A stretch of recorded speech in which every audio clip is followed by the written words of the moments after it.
Any more bullshit comes out of your mouth, you're gonna learn all about my past glories firsthand. You understand? Absolutely, sir. That came out wrong, all wrong.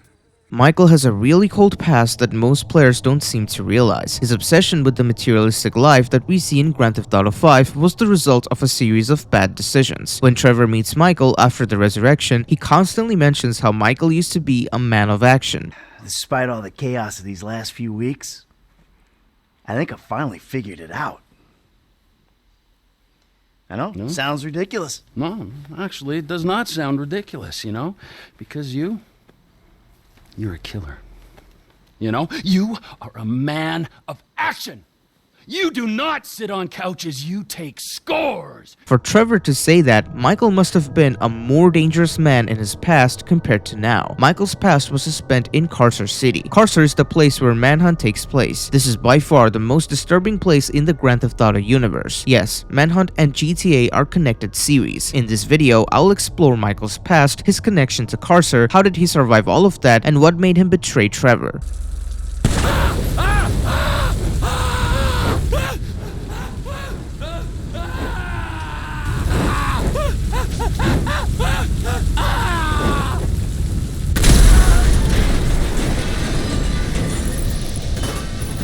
You always like gasoline, Trevor! Man, that was your best fucking friend! Fuck you. Oh! I will also tackle theories of him knowing the snuff film ring in Carcer City and if he at times participated in the act himself. With that being said, let's first explain what Manhunt is about. Manhunt is a game where you play as James Earl Cash. He's a death row inmate given a second chance to roll the dice by Starkweather. Starkweather saves Cash from being executed and instead forces him to play a role in his snuff film. James Earl Cash, found guilty and sentenced to death, has been on death row for the past 3 years and was executed last night. Hey, tough guy, wake up. You're not dead. Well, not yet, anyway. You're getting a second chance. Another throw of the dice. As far as the world is concerned, you died back in the chamber. Justice was served. James Earl Cash is rotting in hell. Hey, get a grip and calm down. You're probably suffering from shock, and I'm here to help. Pick up the ears. Put it on. Go on. That's better. Now only you can hear me. And that's the way you're gonna want it, because I'm your only way out of here. Hey, easy. Look, you've had an unexpected reprieve. Do exactly as I say, and I promise this will be over before the night is out. Starkweather used to be a Vinewood film director. Although his movies were doing great initially, they all began to flop later. This turned him insane and he found interest in violence. The newfound obsession along with film passion led to him becoming a snuff director. So what's a snuff film? Snuff films are films where real violence or killing takes place. The viewers of such films are sadistic in nature. Not only they find it entertaining, they also find the violence in such films sexually gratifying. That's why Starkweather began to sell snuff films he was making on the dark web. Certain Japanese customers would love to buy these films, but how did he manage to keep the filmmaking under the radar? By selecting Carcer as his filming backdrop, of course. You see, Carcer City used to be a booming metropolitan. However, as the years went by, the city suffered from severe lack of administration. This led to an economic collapse, and with that came poverty, and with poverty comes criminals. This made the city turn into hell, which is why a lot of people completely abandoned Carcer and went to Liberty City, Vice City, or San Andreas. That's why Starkweather realized that he could buy the city's law enforcement agency CCPD or Carcer City Police Department. He bribed the police chief Gary Schaefer, who was extremely corrupted. Actually, years before Manhunt takes place, which is 2003, we have radio news from 2001 in Grand Theft Auto 3. This can be heard from Lips 106 radio saying that Carcer City is nearby by Liberty City and talks about how Gary Schaefer was cleared of various charges. This is confirmation that these games are indeed in the same universe. So I'm sitting here reading the Liberty Tree, and it says, in nearby Carcer City, a good day for law and order as Police Chief Gary Schaefer was cleared of corruption charges in a controversial decision by the courts. Let's hope those missing witnesses turn up safe and sound. Starkweather was looking for a new star and found Cash. Cash is now forced to kill the hunters hunting for him in brutal fashion to make the snuff going. From corpses of people used as a mere prop to rats and crows, there is not a single thing to look forward to in Carcer City. The streets are being roamed by white supremacists, neo-Nazis, murderers, cannibals, pedophiles. If you don't show yourself right now, why won't my baby boy come to me? And corrupted law officials under Starkweather's payroll. The snuff films were directed by Starkweather but produced by an anonymous man, Mr. Nasty. Nothing is known about him and his identity has never been revealed to the player base by Rockstar. Now that we have a firm idea of what Carcer City is, let's explore the universe timeline and tackle Michael's past. Officially confirmed by Rockstar Games, Grand Theft Auto 3, Vice City, San Andreas, Vice City Stories, and Liberty City Stories are all part of the same universe labeled as 3D, because these are the 3D Grand Theft Auto games. Grand Theft Auto Advance is also part of this universe despite not being a 3D game, but the HD games such as Grand Theft Auto 4, 5, and 6 are separate from the 3D universe and shares their own universe labeled as HD. With that being said, since Manhunt is connected to GTA 3, we can safely assume that Manhunt is also part of the 3D universe. Now, what's the main distinction of the universes? While brands, radio DJs, and location names such as Liberty City, San Andreas, and Vice City are reused, the characters, stories, and maps do not cross over between these separate continuities. Also, characters appearing in one universe won't appear in the other. For example, Laszlo is in Grand Theft Auto 3 and Vice City Radio. Alright, let's go over to here to line 79. Hello, you're on Chatterbox. Hello, is that Laszlo? Yes? Oh wow, I'm on the radio! How exciting! Oh, thank you, Laszlo. Is this on the radio? I mean, am I actually on the radio right this second?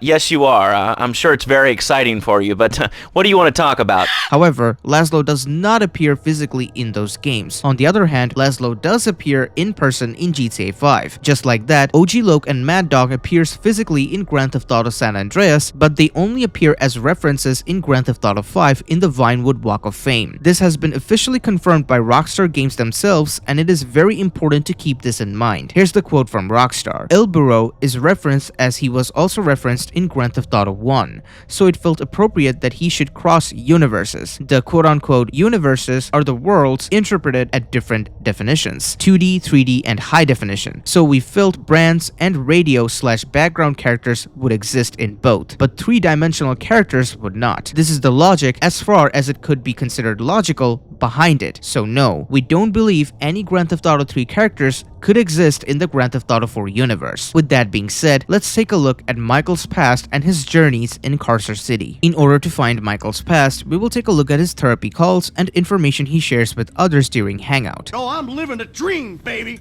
And that dream is fucked. It is fucking fucked. Michael was born around the 60s in the Midwest. As a child, he did not have the luxuries and privileges that his own children have, and he grew up in the deprived environment of a trailer park with his parents. This is quite a lot like Nico Bellic. I don't have the advantages that kid has. By the time I was his age, I'd already been in prison twice. Like Trevor and Franklin, Michael had a tough upbringing due to his alcoholic and physically abusive father who later abandoned him. Michael's mother, who also later abandoned him, told him numerous versions of why his father left, like him skipping town, being run over by a train, or joining the Navy. He was left homeless until he became an adult. I never had a dad growing up. Older guys, they always freaked me out. I got raised by cats on the street, man. Some good, some bad. But turns out none of them knew shit about nothing. Yeah, you know what? Me neither. My dad skipped town, or got hit by a train, or joined the Navy, or something. I don't know. The story's changed so many times, I lost track. In his high school years, Michael was an acclaimed quarterback for an all-state football team, even putting an amazing performance during his games and occasionally had his picture in the local newspaper. He wanted to go professional, but his temperament issues and constant injuries ultimately forced him to quit, and then comes the life of crime. You were good at sports, right? I was okay. Ah, bullshit. You were better than okay. Could have been, maybe. But even the talented kids didn't make it, so... So you gave up? Man, I had to choose between hustling in the streets or training in the pointless hope that there'd be some money down the road. I chose hustling in the streets. So how about you? Not much of a drug trade on my doorstep. So I trained. You were good? Yeah, front page of the local paper. You know, guys stopping me in the street. Yeah, I was good. High school good. So what happened? Injury, temper issues, all that shit. Yeah, it wasn't for me, I guess. Sure, man. I know a lot of you. As a young adult, Michael began to be a criminal. According to himself, he was imprisoned twice by the time he was 20, which he confessed to his therapist. While in prison, he learned many skills. He committed his first robbery in 1988, where he managed to steal $10,000 from a small business on the outskirts of Carcer City. Despite his failures and shortcomings, Michael perfected his criminal skills to become an expert marksman and efficient heist leader. During this period, he associated himself with Lester Crest, an exquisite planner who would later assist Michael in arranging heists and other tasks. So here's the important part. During the Paleto Bay score, Michael talks about robbing the $10,000 in Carcer City's outskirts. You ever hit a bank before, Franklin? Yeah, I was the driver on the job my boy Lamar pulled. Guess it's the same kind of shit we doing now, right? Nice, bro. What was the take? Shit, I don't know, man. I can't remember. Come on. Everyone remembers their first score.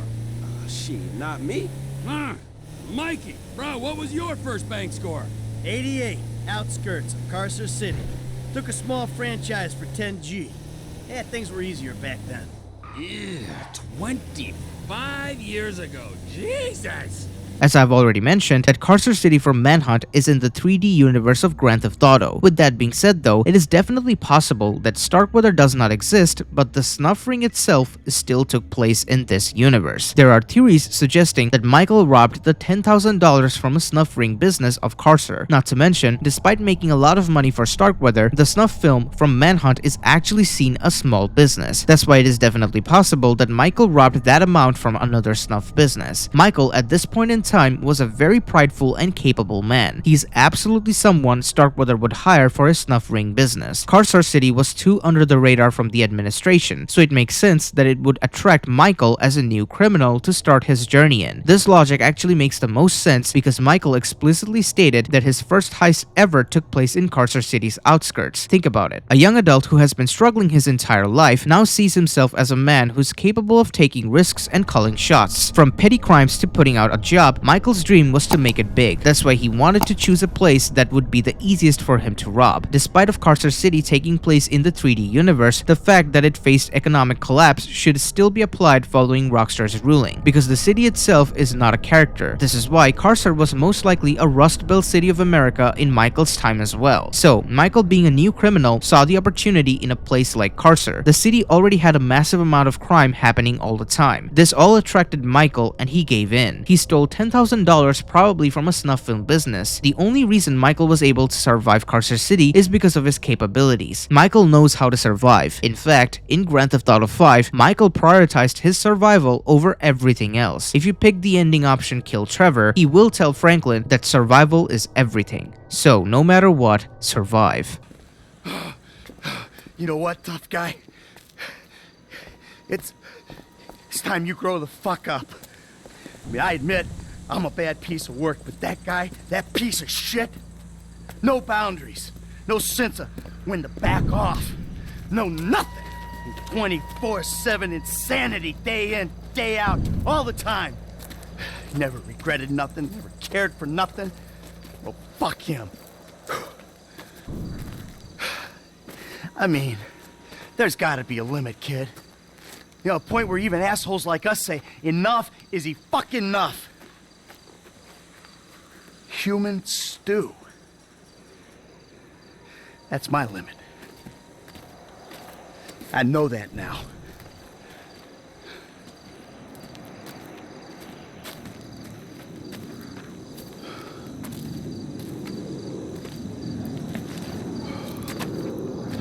I guess that's that then. It is what it is.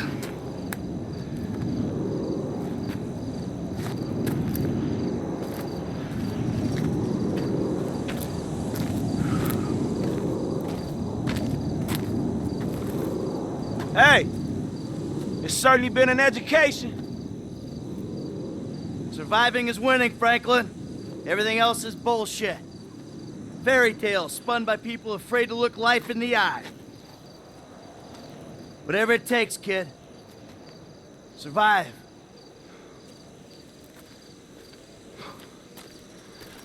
Damn straight. With that mentality, it was very easy for Michael to survive Carcer City. He just had to be ruthless, so much so that it was second nature for him. That's why during the Polito Bay score, he says that things were easier back then, because he was just too good. 88, outskirts of Carcer City. Took a small franchise for 10G. Yeah, things were easier back then. Michael met Trevor Phillips while escorting cargo across the border. While Trevor waited to meet his unknown employer, he noticed 2 dust trails coming up the road. Although he was told there would be only one person meeting him with the cargo, Michael exited the first vehicle while an older civilian exited the second. As it turned out, the senior citizen had been carjacked by Michael. As Michael tried to make a hasty escape on foot, the older civilian attempted to get Trevor's attention on what had happened. Trevor, on the other hand, approached the civilian and fired a flare gun into the man's eye, brutally killing him in the process. He and Michael dumped the body into a lake afterward, which Trevor later described as horrible as the flare was still burning inside the man's skull. Trevor and Michael both threw up since the stench from the burning corpse remained. After noticing how well they worked together, Michael brought an aimless Trevor under his wing as a partner for various crimes he would commit, thus giving him purpose. They were both somewhat successful in their profession. Still, Michael claims they were always broke and constantly on the run from the law, as Trevor's rage issues would cause him to murder someone in broad daylight. So, tell me, man, how y'all end up meeting? Michael introduced us. Me and Frank didn't exactly travel in similar circles. Nah, I mean the creeper. Michael? Ha!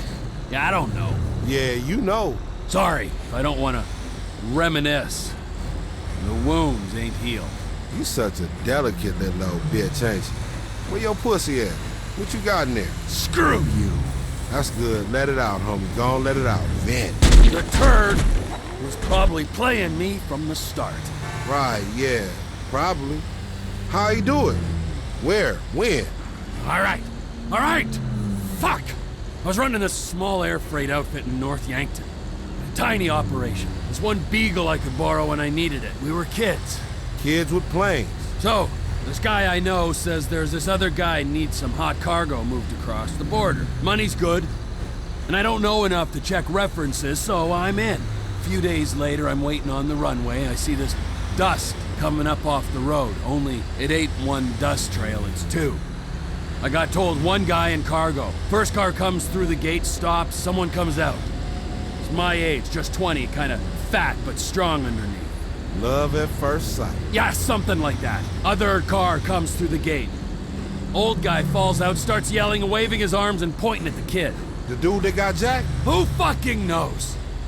Fat guy's running, old guy's shouting. I don't really care, I play peacemaker. Concerned citizen. I get close to the old guy and I pull out this flare gun I'm carrying around, squeeze the thing off in his eye. Shit. It was horrible. We had to pick up the body and dump it in a lake on the way. Thing was still burning in his head when we dropped him. Plane never smelt the same. Both of us threw up when we landed. It was quite a baptism. You ain't never clapped nobody before? Not really. Some deer, foxes, drifters. Nothing serious. Ha! So that was like it? You and Michael rolling on through? Más o menos. Michael didn't have the nerve back then. I didn't have the direction. Kind of worked. Until Michael got his nerve. Until he got it, and he lost it. But that's another story. While Michael's circumspection, foresight, and distinctive style of quoting from Solomon Richards' films drew attention, causing him and Trevor to quickly leave town after completing a job. This is where Michael gets his MO, you forget 1,000 things every day, make sure this is one of them. He later talks about it when Solomon Richards called him on his quote, which is taken from Arthur Penny's Sanatorium. The duo, along with Lester and a few other accomplices, committed robberies across the Midwest for a while. There's enough here for us all to enjoy. Depends on how you look at it. We're done here, let's go. Coming out, B! Give it up! I got him! I saw your face, I'll remember you. You forget 1,000 things every day. How about you make sure this is one of them? I've seen his eyes! He's crazy! Fuck! let's get going. There'll be time for grieving later. Yeah, you got that right. The whole job. Everything about it. Anyone who knows your file, what is wrong with you? Davey! Long time no see. And what about Trevor? If that fruitcake realizes, finds out you're alive, you are D-O-N-E fucked. Don't worry about Trevor. Trevor's dead. It's gotta be. Besides, I didn't have nothing to do with it. Whatever the hell it is you're talking about. Really? The criminals are believed to escape with millions of dollars worth of gems, Oh. precious stones, and engagement rings.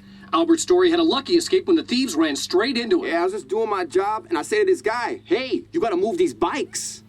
I don't know anything about that.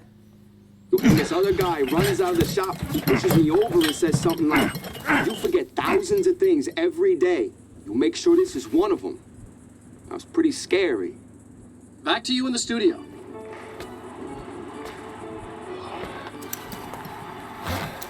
You want to get lit now, sugar? Trevor, baby, you wanna smoke up now? Everything was going fine until Amanda came into the light. Sometime in the early 1990s, Michael, Trevor, and one of their associates went to a strip club where they met a stripper named Amanda. Though she initially took a liking to the third man, she eventually came on to Michael. After flirting with each other, the couple started a romantic relationship. Using money earned from illicit activities, Michael bought Amanda breast implants, which would help with her stripping and prostitution career. This led to Michael creating his own prostitution racket. After a few months of dating, Michael married Amanda and had 2 children, Tracy and Jimmy, and lived at a trailer park in the Midwest. Drunk again, my darling, like the night we met. Okay. I liked your friend. Trevor? No, the other guy. But then you came on so strong. All that charm, all that talk, and now look at us. 2 kids, a million lies, and a near divorce later. I love you. If I had to marry a lying, cheating, thieving killer, I'm just glad it was you.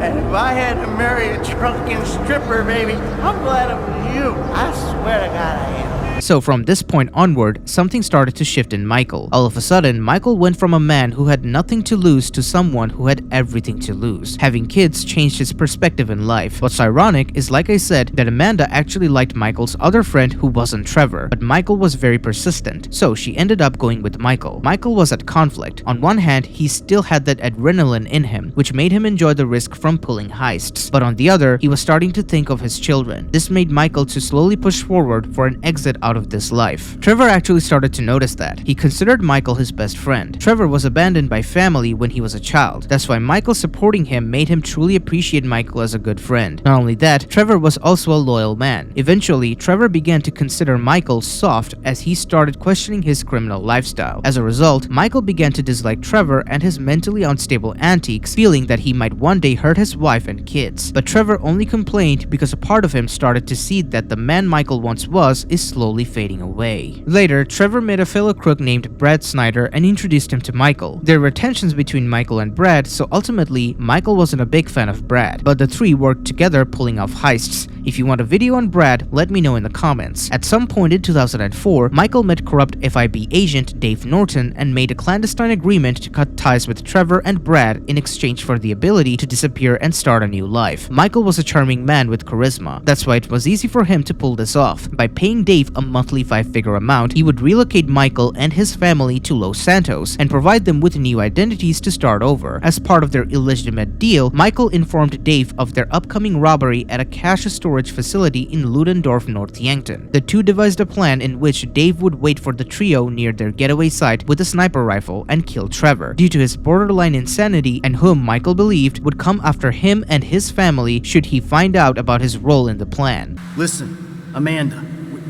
we're going to move to Los Santos. Start over. I made a deal. The slate will be totally wiped clean. Hey, everybody pays attention. No one gets hurt. Trust me, darling. Look at me. Amanda, it was the only thing I could do. Either everyone dies or one guy gets out. I'm that guy. Slow and steady, T. Slow and steady. His name is Dave Norton. Nice guy, realist. He gets the glory, I get out. It's not even a decision. Amanda, I don't have a choice. do you want to die here where it's always snowing? Or do you want to go and live where it's always sunny? All right, you want to live? Tell me you want to live. Work this out. Some depot out of town you don't need to know. Trust me, nothing is gonna go wrong. Nothing. Yeah, I hear you. We gotta follow the plan. Everything will work out. I did the deal, Amanda. It's over. Baby, we get out. Be happy. Be normal. It ain't supposed to go down like this. We did it. Baby, we are home free. It's over. This is fucked, man. The thing is blown. Just this one job and everything is done. Everything is done. Everything is done. Dave shoots Michael, who, while actually wearing a bulletproof vest, would pretend to bleed out and arrest Brad. The plan would benefit both Michael and Dave, as the former would walk away with a clean slate, while the latter would be given a career boost for taking down the supposed quote-unquote most wanted man in America. The staged robbery, however, was a total disaster in execution after the guard at the front gate was shot in the head and killed. Trevor murdered a guard who snuck up on Michael, pulled off his balaclava, and held him at gunpoint. Give it up! I got him! I saw your face. I'll remember you. You forget 1,000 things every day. How about you make sure this is one of them? I've seen his eyes. He's crazy. Fuck! You didn't have to do that. Let's get going. There'll be time for grieving later. Yeah, you got that right. And when Michael, Brad, and Trevor were ambushed by a dozen police officers ready to apprehend them, they had no choice but to shoot their way out. Oh, shit! Get out of the way or suffer the consequence. We keep going forward! Car's up here! Let's go! Move! Come on! The kid might have bailed! This wasn't in the job description! You shouldn't have been a cop! Let's go! Get to the car!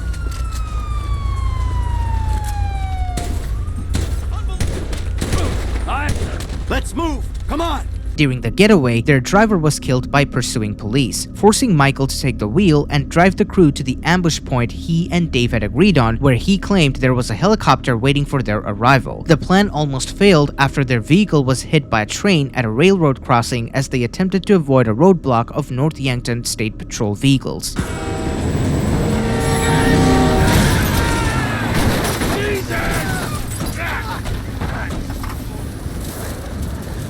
You guys all right? Fuck! Come on! Ditch the car, all right? We can go this way to the chopper. No! Hey! Stick to the plan! What? Stick to the fucking plan! Come on! Things further deviated from the original plan when Dave accidentally shot Brad instead of Trevor due to him walking into the line of fire. Dave then proceeded to shoot Michael as planned, and as he pretended to bleed out, Michael begged Trevor to leave him behind. Seeing his best friend to bleed out, Trevor proceeded to shoot numerous arriving police officers and briefly take a woman passing by hostage before barely escaping the ambush with his life. Trevor was never caught by the police and eventually went into hiding. Gotta get out of here! I'm gonna leave you, Mikey! Go! God, I'm not gonna be fucking gonna bleed out. Go! No! I'm standing here! Finish me!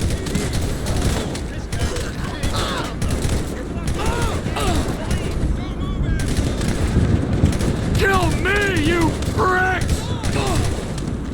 Fuck you! Fuck you! Fuck you! Fuck you! After the incident, Michael Townley was declared dead, buried in the Ludendorff Cemetery, and given a funeral. In actuality, it was Brad who was buried in Michael's grave, having died from his gunshot wound. Dave and Michael both attended the funeral, with Michael being a witness from a distance. News reports stated that Michael had been killed and Brad had been imprisoned, and that Trevor remained at large. Michael eventually concluded that Trevor had ended up getting himself killed, but never received confirmation of his assumptions. Not always a good husband, not always a good citizen. He did not die a hero's death, but he was a man.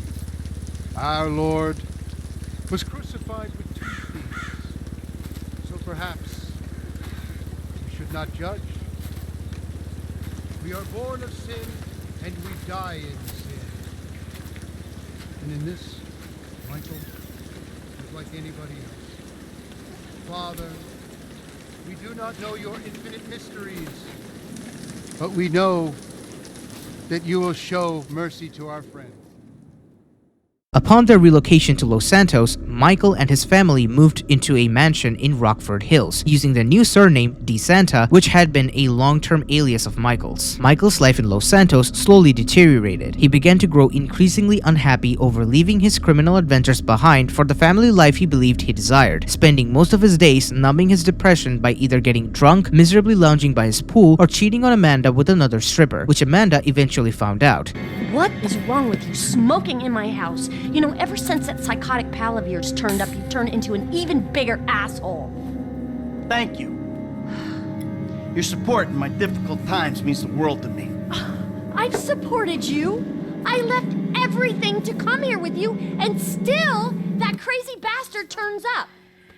I'll handle it. How? I don't know. Oh, you know what? Just keep him away from me and the children, you low-life, whoremongering asswipe! Michael's neglect and pride, along with his cheating, caused Amanda to spend much of their savings on plastic surgery and began cheating as well to take revenge on Michael. Their marriage eventually became a pseudo-open relationship with unwritten rules that the others wouldn't find out about anyone they slept with. It wouldn't be on the other's dime, and it wouldn't be done in the house. At the same time, Tracy and Jimmy stopped showing their father any respect due to his disapproval for their less-than-ideal lifestyle choices. Jimmy for being a lazy, video game-obsessed stoner, and Tracy for being a diva willing to do anything to become famous. Suffering from a midlife crisis and a failing marriage, Michael began visiting Isaiah Friedlander, an overpriced psychologist caring very little for Michael's problems. At some point, Friedlander prescribed medication to Michael that caused him to cry, wet his pants, sleep at the dinner table, and howl in the middle of the night. Figuring he got the doses wrong, he took Michael off them. He's a good kid. He's a good kid? A good kid? Why? Does he help the fucking poor? No. He sits on his ass all day, smoking dope and jerking off while he plays that fucking game. If that's our standard for goodness, no wonder this country's screwed. And what about you? What about me? Hey. I don't have the advantages that kid has. By the time I was his age, I'd already been in prison twice. I robbed banks. I ran whores. I smuggled dope. And you consider them achievements? These were the opportunities I had.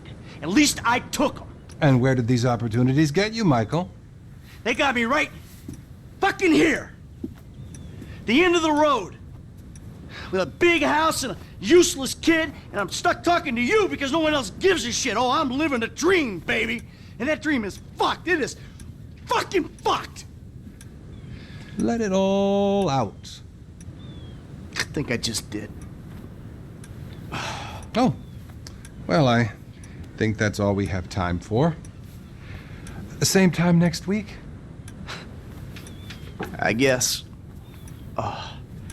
But it wasn't going to stay like this forever. After all, nothing lasts forever. One day, an unknown man sneaked into Michael's house to repossess Jimmy's brand new car that he bought from the Simeon dealership. Michael was hiding in the backseat of the car. After that, he woke up and pushed a gun against the man's head. This man is Franklin Clinton. Michael gets the information about the dealership from Franklin and forces him to break through the dealership. Then Michael beats Simeon and warns him to not go after his family and to not scam Jimmy again. So, Franklin indirectly pushed Michael into a life of crime once again. But this was just a teaser. That the place? Yeah, this the place, man. Whoa. Drive into it. Right through the fucking window. And fast. Or I'll put 2 rounds in the back of your skull and do it myself. Man, you can't be for real. I look like a fucking joke to you. Man, fuck my life, man. Fuck it.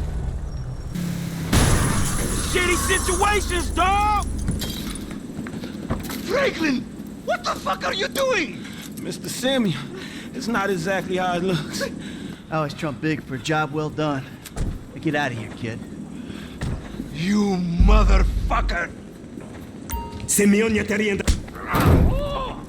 recognize this car? Huh? Does it look like it's worth $5 grand a month to you? You fucking racist!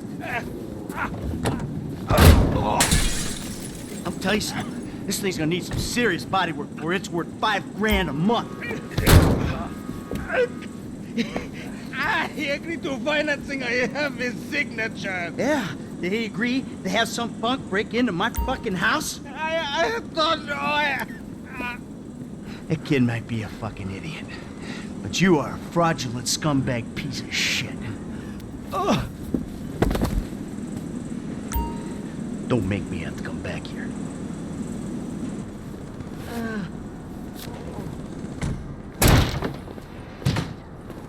Soon after this, Franklin would show up to Michael and talk about him owing beer to Franklin. Michael at first agrees to do that, but things change when he finds out that his son was trying to sell his yacht for money, but it's getting stolen. Seeing an opportunity and the big mansion that Michael had, Franklin decided to step in and help him. Franklin slowly changed everything in Michael. All of a sudden, he was committing a lot of crimes without thinking about the repercussions. I tell you what, least I can do is buy you that beer. There's a little bar I like. It's not too far from here. Let's go. All right, man. I'm following you. We're taking my wife's car. Hey, Jim. I'm going for a drink. Dad! Shit! I'm in our boat going down the Western Highway. It's been stolen. What? The yacht's been stolen? I was trying to sell it. I know you didn't want it sold, but I need money, and they don't want to buy it. They just want to take it. I'm hiding in the head. You're insane! All right, I'm coming. For my boat. Alrighty then. Change of plans. My darling boy is in trouble. I'll do what I can to help with that, man. So, the question is, why? What happened after Franklin came into the story? A lot of players think that everything in GTA 5 happens because Amanda cheated on Michael, but this is a blatantly wrong statement, as I've mentioned before that both Michael and Amanda cheated on one another, but it's only after Franklin came into the story when Michael decided to act on it. So what did Franklin do? Well, it's very simple. Michael at this point in his life was living the life he always thought would be fulfilling, only for him to find out that he spent a decade wasting time. Having a mansion on top of the hills and living like a millionaire wasn't enough. It was extremely depressive. Back in the day, he was pulling jobs with his buddies and chasing the thrill of it all. All of a sudden, a young man like Franklin, who followed orders and also was a criminal, reminded Michael of his younger days. It made him realize what he was missing, and Franklin made him feel alive once again. That's why when he pulled the house of Martin Madrazo, thinking that it was the house of the tennis coach who was having sexual intercourse with Amanda, Michael was celebrating because he was once again chasing those highs. That adrenaline made him feel alive, and it all happened due to seeing Franklin, because Franklin reminded Michael of his glory days. Ultimately, it pulled him back into that life once again. You kidding me? Kid, can you do something? I'll give it a go, man. Keep trying. We can handle this, right? Screw 'em. Hey, the essays is booked. Fuck, man. Shit, you good? Fine as wine. Got a few knocks. You okay? I mean, you did good, kid. Man, I'm cool, man. I mean, you. Mentally. Mentally?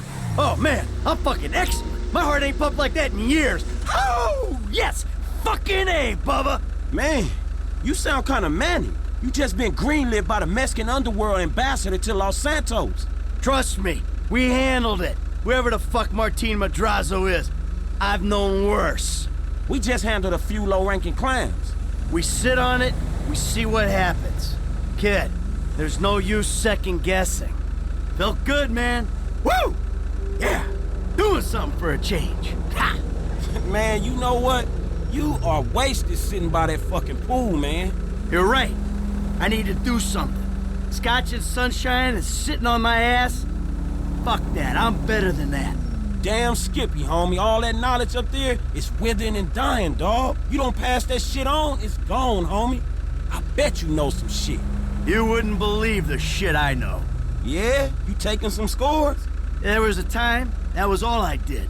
Shit, well, you know, I could tell you some shit too. Yeah, like what? About this city I was born and raised in. Now think about it. Yeah, do that, man. This could be cool. Let's talk about the theories of Michael being in Carcer City. First of all, let's assume that a snuff ring was there in 1988 when Michael was there. Since this is the HD universe we're talking about, let's assume that Starkweather did not exist, but snuff rings were led by other notorious gangs of the city. Keep in mind, the Ballas, Vagos, and Grove Street exist in Grand Theft Auto 5 just like San Andreas, which means in Carcer, hoods, skins, war dogs, and every other gang should still be roaming around just like Manhunt, which means Carcer was still on the brink of destruction. With this in mind, we can safely assume that Michael knew what was going on in Carcer City. So let's answer the question, is it possible that Michael worked as a hunter in the snuff films within Carcer City? Well, Michael was a very dangerous man in his past. Trevor says that Michael used to be a killer. If Trevor is hyping up Michael, that means Michael truly was at his prime. I can see this Michael survive Carcer City by blending in and pulling whatever tactics it takes for him to stay alive. However, on the other hand, Michael only stated that his first ever heist took place in the outskirts of Carcer City, which means it is quite possible he never went to Carcer City in the first place. It might be the reason why the job was so easy for him. However, it also does not definitively prove that Michael did not go to Carcer City. So there you have it. Michael is a ruthless character in Grand Theft Auto 5. He initially does not appear to be that dangerous, but I hope this video showed you just how capable Michael really is. But he isn't the only one who was ruthless. Brad was very evil too. Let me know if you want to watch a Brad lore video or not. Thank you for watching. If you enjoyed, make sure to subscribe and become a member of my channel to get early access to my videos. With that being said, Perfect Enrager signing out.